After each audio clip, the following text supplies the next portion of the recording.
I have recently started to think, what if I aligned my spiritual and my tarot practice a little bit more with the seasons? We just had Samhain, which means for me, we're now working towards Yule. Plus, on my free Discord that you can join, the link is down below, we talked about using our decks seasonally. So here are the tarot decks, oracle decks, and even a Lenormand deck that I'm going to be using this Yule season. Hi, I'm Ruby, here to help improve your tarot practice through my tarot chats and deck reviews. Before I show you the decks, I need to talk to you about what this season means to me, because that will make more sense with the decks that I chose. I am so sorry to disappoint, but I do not like fall. It's getting cold, it's constantly wet, it's storming, it's just not a good time for me. A lot of darkness. I just do better in the spring and summer. I also get a pretty serious case of winter depression. So the vibes that I'm looking for this Yule season is comfort. I want to be comforted. I want to be in a safe space so I can sort of retreat from the cold and the darkness. I do have one deck in here that is a little bit more confrontational, because I do think it's also a good time for some shadow work. And you know, for the days that I feel up to confronting myself, I can do so. The first deck in my Yule season decks is the Season of the Witch Maven Oracle. That might surprise you, but I live in the Netherlands and I feel like the vibe of the Maven Oracle really works with the vibe that it's outside. Feels a little bit more warm and inviting, which is the energy that I'm needing right now. I also don't have the Samhain or the Yule Oracle. Like I said, I'm not really about the fall and winter vibes. These are the fall vibes that I can get behind, because this Maven Oracle is exactly what I like about fall. These are the parts about fall that I enjoy, that I feel cozy at, and we are admittedly a little bit past, you know, this time. Maven has been it's been a while, but this is honestly the energy that I was craving. It's also a deck that I haven't worked with a lot, so I thought, you know what, I'm just gonna use this deck. Oh, why is there a reversal in here? I'm just gonna use this deck for the next about 2 months, I think, that I want to work with these decks specifically, so that I can really get a feeling for this deck. And again, I'm really craving the energy of this.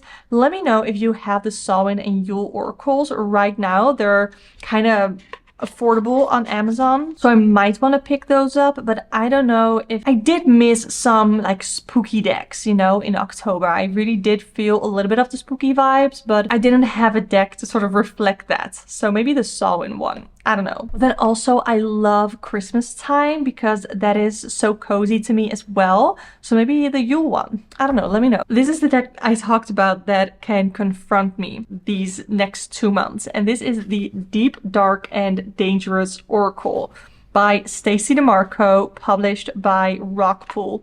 This is a stunning deck, and I have not worked with this a lot either. The main reason is that all of the cards here are associated with a story of like a creature, a monster, and they are written down in the guidebook.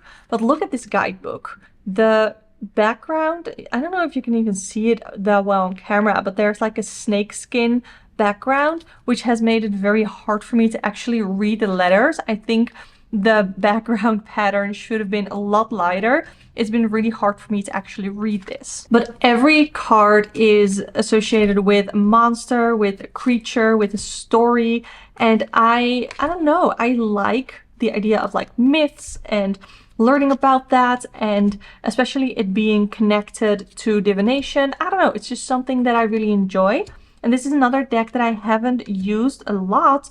So I thought, you know what, this is the perfect time of year. I think it would have been perfect for October, I guess, but I wasn't really feeling the spooky vibes, the scary spooky vibes, I guess, for a long time. Because, I don't know, Halloween is just not really something that we celebrate here in the Netherlands, so it's not something that I necessarily care a lot about. It's not something that I feel nostalgia with, that I am connected to. But this deck really intrigues me. This is a deck that I got from a wonderful subscriber last year, I think already. It's been taking me a while to actually get to reading with this book, because I really wanted to go through the entire guidebook. But again, it was a little hard to read, so I think I'm just gonna start working with it. Now for the Lenormand deck. I only own 2 Lenormands.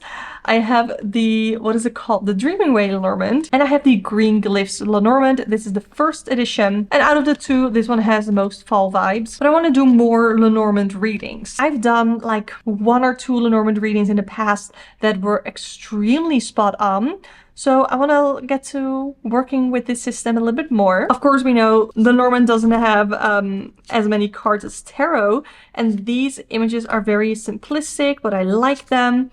I'm not necessarily sure if I love the guidebook for this, which is funny because I actually bought it so that I could have this guidebook and learn a little bit more about Lenormand, but I think I prefer the guidebook of the Dreaming Way Lenormand, which I think I will use for that. Maybe I'll even do like a cheat sheet for Lenormand, something like that, so that I can easily work with this, because that is also how I learned the tarot. Is I use a cheat sheet. I had keywords for every single card. It's basically the system that I use to teach tarot, both in my free to download Tarot Quick Start Guide, link is in the description, and my brand new workshop, the Confident Tarot Reader, link will also be in the description. So that's the Green Glyphs Lenormand. Now let's get into the tarot deck. The first deck that came to mind when I thought of the winter season, of Yule, of being comforted and being really personal, is the Intuitive Night Goddess Tarot.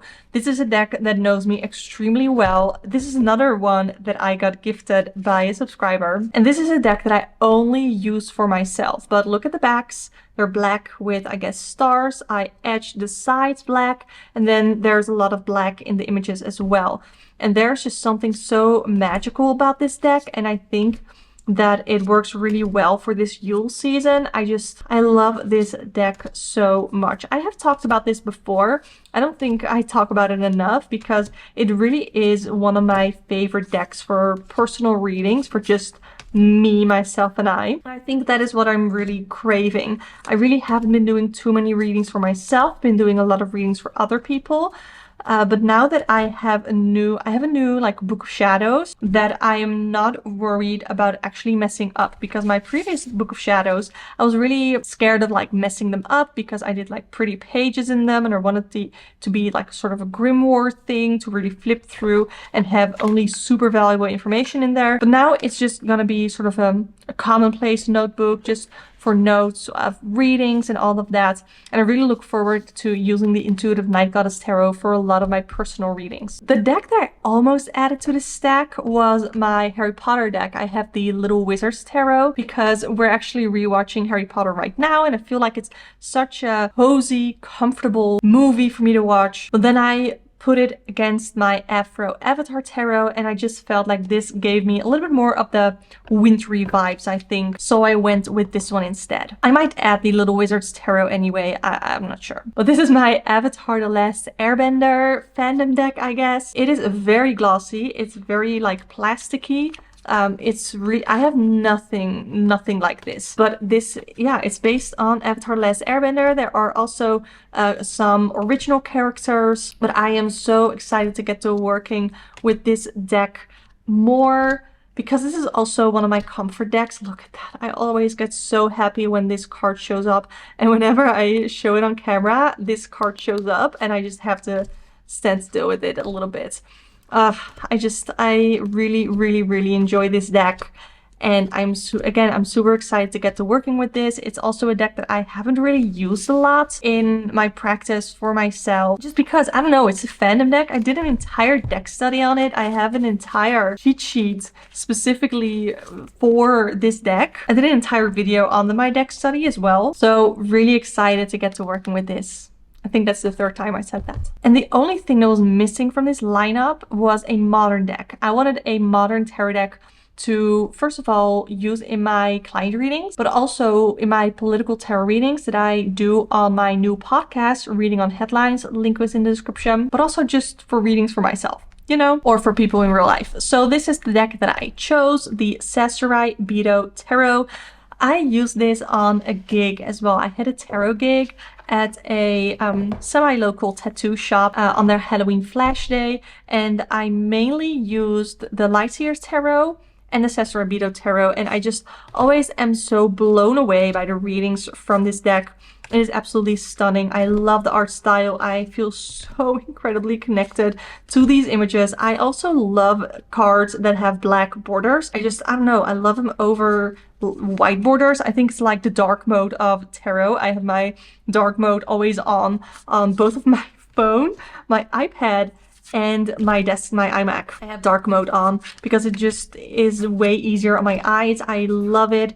And this deck, I love this deck so much. This is one of, I think this is maybe the only indie deck that I say like it is absolutely worth it, and I totally recommend you pick it up just because it is so extremely stunning. And it's a modern deck, but it's like no other modern deck that I have in my collection. It's also gilded gold. Stunning. I'll bring this to Christmas. Maybe my brother would like a Christmas reading. So these are all my Yule season decks. Let me know if you enjoy the seasonal deck wrap up so I can do it again. Don't forget to pick up my free tarot quick start guide. Link is in the description. And if you want to see some oracle decks that really transformed my practice, click the video on the screen right now to watch that.